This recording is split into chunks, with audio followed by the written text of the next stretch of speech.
Fala pessoal, tudo bom?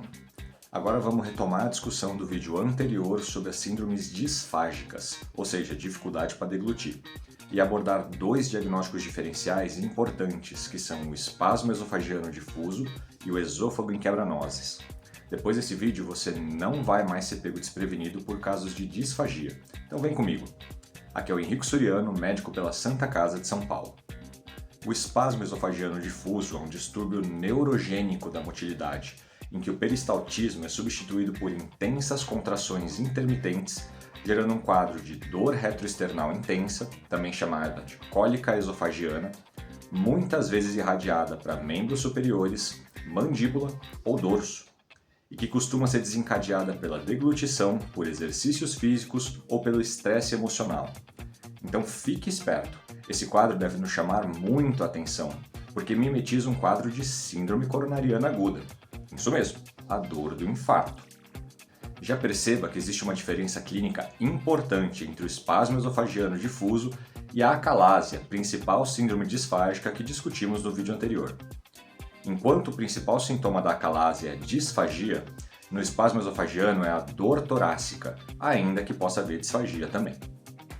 O espasmo esofagiano é mais comum em mulheres e possui forte associação com quadros de ansiedade e depressão, sendo que até 80% dos casos cursam com esses agravos da saúde mental.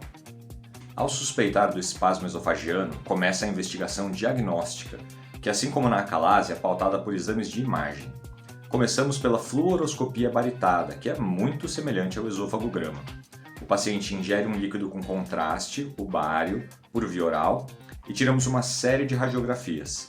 A imagem típica do espasmo esofagiano é descrita como esôfago em saca-rolhas, porque vemos a peristalse incoordenada fazendo ondulações múltiplas na parede esofágica e formando pseudodivertículos. Ou seja, não tem divertículos, mas a imagem forma um padrão parecido. Além disso, não há qualquer dilatação esofágica, achado que seria típico da doença que vimos antes, a acalásia. Em seguida, vamos ao verdadeiro padrão ouro, que é a manometria esofágica, a mesma que também usamos na investigação da acalásia. Aqui vemos contrações simultâneas não peristálticas, ou seja, incapazes de levar o bolo alimentar adiante, porque são prolongadas, repetitivas e de amplitude altíssima, superior a 120 mm de mercúrio. Em outras palavras, as paredes do esôfago contraem com força e de forma descoordenada, principalmente nos 2/3 inferiores do esôfago, onde predomina a motilidade involuntária, gerando dor torácica e eventualmente disfagia. Porém, precisamos ficar atentos a um detalhe importante. Esses exames podem vir normais, porque o espasmo esofagiano é, por natureza, intermitente. E, portanto, pode ser que no exato momento do exame as contrações não se manifestem, fazendo parecer que não tem problema nenhum. Por conta desse risco, já nos adiantamos e solicitamos que os exames sejam feitos com testes provocativos, ou seja, testes que irritam o esôfago e tentam desencadear eventuais espasmos difusos. Dentre essas medidas, temos a ingestão de alimentos sólidos, o uso de um balão para distender o esôfago e a administração, com muita cautela, do temido ácido clorídrico. Com os exames de imagem e os seus respectivos testes provocativos feitos, podemos fechar o diagnóstico e seguir para o próximo passo, o tratamento, que em termos de medidas conservadoras é um tanto quanto semelhante ao da acalásia. Nela, a gente usava os nitratos ou os bloqueadores de canal de cálcio para tentar reduzir a hipertonia do esfíncter esofagiano inferior. Aqui usamos essas mesmas medicações para tentar relaxar a musculatura lisa e inibir os espasmos esofágicos. E também podemos usar antidepressivos tricíclicos, como a amitriptilina, para fazer uma modulação da dor e amenizar os sintomas álgicos. Além disso, e mais uma vez de forma muito parecida com a acalásia, podemos aplicar botox intramural por via endoscópica, forçando o relaxamento das paredes do esôfago, ou até mesmo dilatar o esôfago com um balão endoscópico, aumentando seu lúmen e amenizando os sintomas que decorrem da constrição excessiva. E atenção a um detalhe.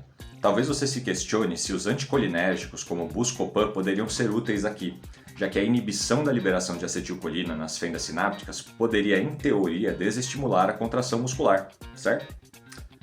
Pois bem, não é bem assim, porque os nervos envolvidos na contração esofágica não atuam mediados por acetilcolina.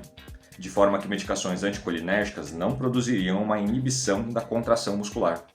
E, portanto, nos atemos aos nitratos e bloqueadores de canal de cálcio mesmo. Se nada disso der certo, nos resta mais uma vez a alternativa mais invasiva, que é a cirurgia. No caso, uma esofagomiotomia longitudinal, que consiste em romper todas as camadas musculares envolvidas no espasmo esofagiano difuso. Camadas essas que conseguimos identificar por meio da manometria.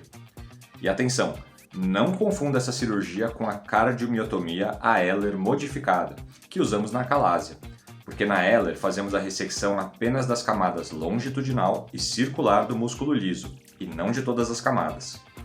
Logo, temos uma ressecção mais extensa na cirurgia do espasmo esofagiano difuso, podendo predispor a doença do refluxo, exatamente da mesma forma que pode ocorrer nas cirurgias da acalásia. E mais uma vez resolvemos o problema associando a esofagomiotomia longitudinal a alguma cirurgia anti-refluxo, como a fundoplicatura, a DOR ou a TAU, conforme a gente falou no vídeo anterior. Era isso que tinha para falar do espasmo esofagiano difuso. Agora vamos abordar uma outra entidade interessante das síndromes disfágicas, que é o esôfago em quebra-nozes. É um nome estranho, né? Mas já vamos entender o porquê dessa denominação. O esôfago em quebra-nozes, ou esôfago hipercontrátil, é o distúrbio de hipermotilidade mais comum do esôfago, cerca de 2 a 3 vezes mais frequente que o espasmo esofagiano difuso, ainda que caia menos nas provas de residência.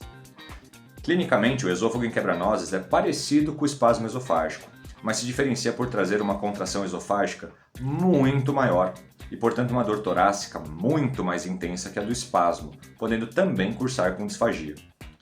E qual que é a explicação para essas contrações violentíssimas? Ninguém sabe. Ainda é uma doença de etiologia em investigação. Sendo assim, podemos entender o esôfago em quebra-nozes como uma variante mais potente e danosa do espasmo esofagiano, que transforma o esôfago literalmente em um quebra-nozes, uma estrutura capaz de contrair com tanta força que poderia até destruir alimentos resistentes, daí esse nome criativo. E como investigamos esse quadro?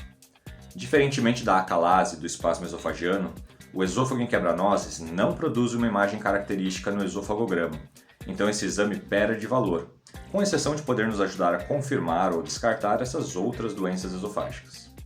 Assim, nos resta o exame que já apareceu aqui mais de uma vez como padrão ouro na investigação dos distúrbios de motilidade esofágica, que é a manometria. E o que ela ia ver? Ondas de contração bastante longas e de altíssima amplitude. Lembra que a amplitude no espasmo esofagiano superava os 120 milímetros de mercúrio? Pois é, aqui esses valores podem ser maiores do que 400 milímetros de mercúrio. São contrações muito mais intensas. Se a gente suspeitou, investigou e diagnosticou, chegou a hora de tratar. E aqui, infelizmente, as nossas opções são escassas. Para começo de conversa, não existe procedimento cirúrgico que tenha mostrado grande utilidade no manejo do esôfago em quebra-nozes, então nos atemos às medidas conservadoras. O pilar do manejo recai nas medidas comportamentais, que são semelhantes às orientadas no tratamento das outras síndromes disfágicas, como evitar alimentos e líquidos que aparentemente desencadeiam o quadro e evitar o estresse emocional.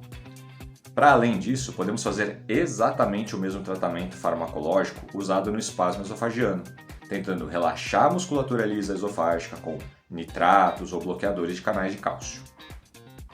E torcemos para que isso resolva, porque infelizmente não há muito o que se fazer para além disso. É isso, pessoal, espero que tenham gostado. Obrigado por acompanhar a discussão até aqui. Se tiver dúvidas, manda nos comentários do YouTube ou por mensagem no Instagram no @henrico.suriano. E se achou o conteúdo relevante, abordagem didática, deixa o like, me segue no YouTube e no Instagram, recomenda para os colegas. A gente segue estudando e aprendendo, então muito obrigado e até a próxima.